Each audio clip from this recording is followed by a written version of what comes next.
In diesem Video zeigen wir euch, was mit unserer neuen Extrude-Funktion so alles möglich ist.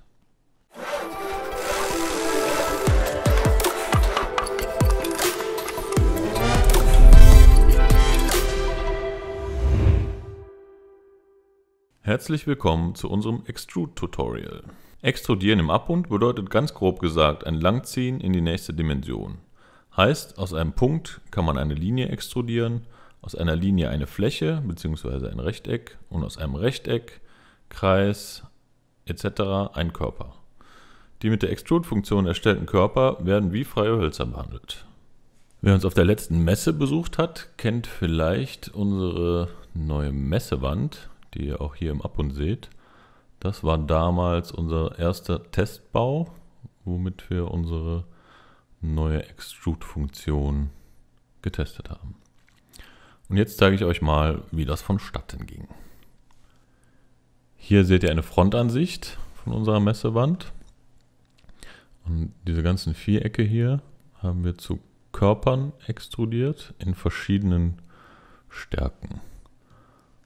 Und das machen wir hier über die Extrude-Kachel. Dann können wir, wenn wir mehrere Kacheln wählen, ein sogenanntes Multi-Extrude machen. Ich klicke jetzt hier einfach mal zufällig irgendwelche Kacheln an.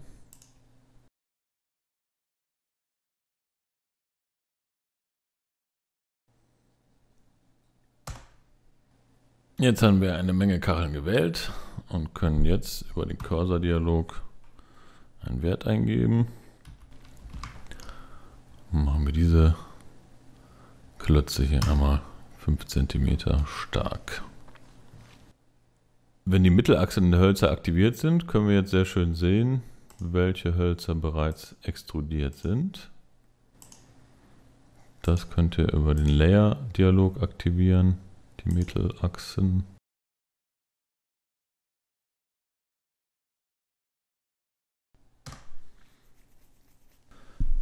Die nächste Ladung Kacheln geben wir dann mit 4 cm Stärke ein.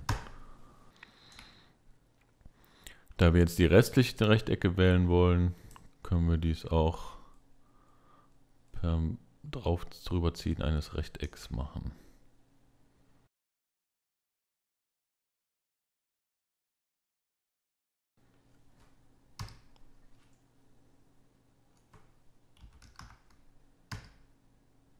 Ein paar einzelne Rechtecke sind noch übrig. Die mache ich noch schnell von Hand.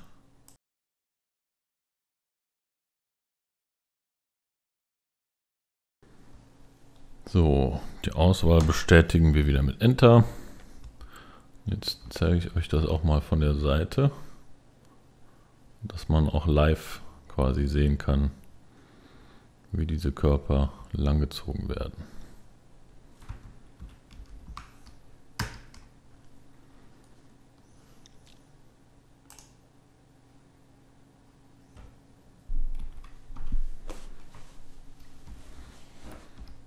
Jetzt kann man, glaube ich, ganz gut erkennen, dass dort viele schöne Klötze in verschiedenen Stärken zu sehen sind. Jetzt starten wir noch ein neues Projekt. Dann zeige ich euch nochmal, wie am Anfang erwähnt, aus was für Cut-Elementen, was für Elemente oder Körper extrudiert werden können. Fangen wir mal an mit dem 3D-Punkt. Wir setzen uns den mal frei in den Raum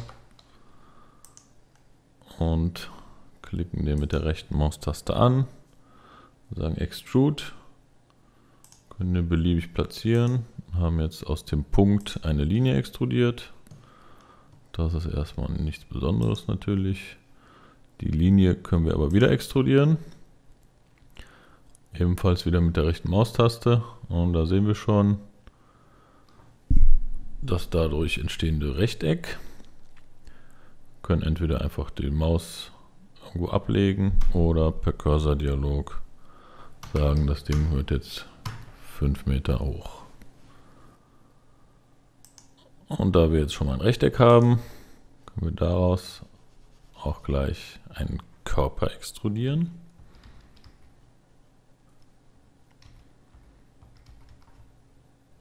funktioniert genauso wie bei den anderen Elementen. Ebenfalls per Cursor-Dialog möglich. Gehen wir mal 5 Meter ein, damit man schon mal eine grobe Vorstellung hat, wie das Ganze funktionieren kann. Zum Thema Cursor-Dialog haben wir bereits ein Tutorial-Video gemacht, das ihr euch in unserem Kanal angucken könnt. Der hier entstandene Körper ist, wie wir sehen können, hier ein Extrude-Holz. Ist quasi ein freies Holz, wie wir sie auch unter 3D-CAM erstellen können. Hier haben wir noch einige Optionen, wie wir das Cut-Holz noch bearbeiten können. Wir können es verschieben, kopieren, drehen, ausrichten an Linien zum Beispiel, löschen und 3D-CAM-Bearbeitung können wir uns auch anzeigen lassen. Am nächsten Beispiel zeigen wir euch, wie ihr eine Kabel- oder Rohrdurchführung durch eine HRB-Wand legen könnt. Dafür wählen wir den Kreis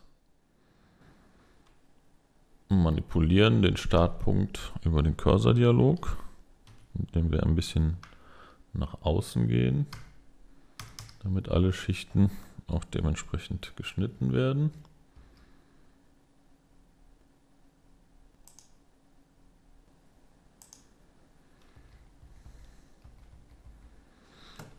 Da haben wir jetzt ein sehr großzügiges Loch gewählt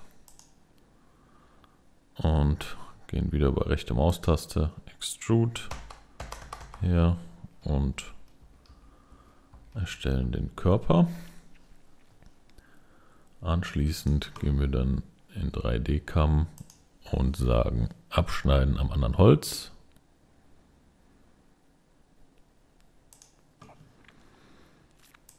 Wählen per Rechteck großzügig die umliegenden Hölzer als weiche Hölzer. Das Holz darf natürlich nicht gewählt werden. Das wird nämlich jetzt unser hartes Holz. Und wie wir sehen, wird hier dementsprechend geschnitten in der Wand. Und wir haben einen Ausschnitt.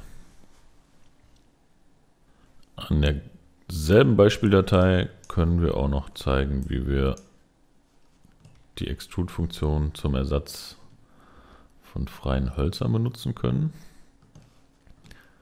Und zwar würde ich hier in diesem Fall mal einen Pfosten zeichnen, der in dieser Wandfläche liegt. Gehe ich in die richtige Ansicht, lege mir ein Rechteck, wo ich hier natürlich auch wieder die Dimensionen eingeben kann.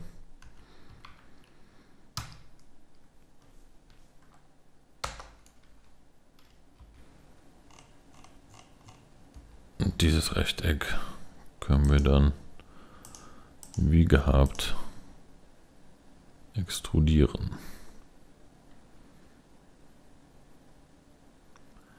Und dementsprechend lang machen. So schnell kann man auch an ein freies Holz kommen. An unserem letzten Beispiel, hier eine DWG-Datei, zeigen wir mal, wie wir auch DWG-Elemente extrudieren können. Das geht auch einzeln über die rechte Maustaste bzw. das Kontextmenü. Sagen wir mal 5 Meter. Oder auch per Multi-Extrude über die entsprechende Kachel.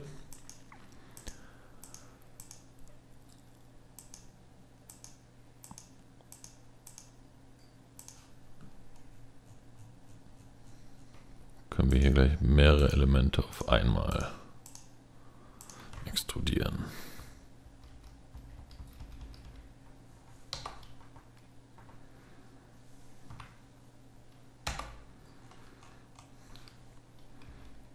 Ja, dann hier diesen Kamin als Körper bereits da stehen. Das war's zu diesem Thema. Wenn ihr noch Fragen habt, schreibt in die Kommentare oder schickt uns eine Nachricht auf Facebook. Alle Infos und Links findet ihr in der Infobox.